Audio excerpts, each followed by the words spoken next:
Okay, I got it unhooked. I got the factory filter housing out because we're not going to need that anymore because we have the new filter housing and pump right there.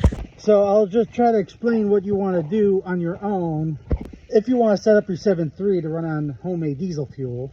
So this line there and that line I just tucked over right here are coming off the front of the heads, and those are the return lines. And those are going to be hooked up to this high flow pressure regulator. It's going to come out of the regulator through the cooler, which you can mount pretty much anywhere, and back to the fuel tanks.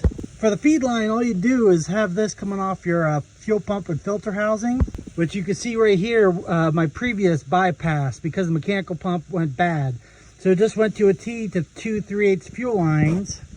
One is right there to feed this left-hand side, and the other line goes to the other threaded nipple, and that's what feeds 60 psi into the back of the heads. It feeds all the injectors and the return lines off the front of the heads back to the return tank.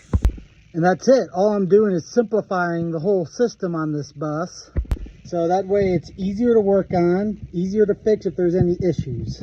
I'm going to remove, once the turbo and pedestal is out, I'm going to remove the mechanical fuel pump, make a plate to go down and cover the hole that goes down into the block, and make new lines and fittings that come off those nipples to that 1/2 inch fuel line.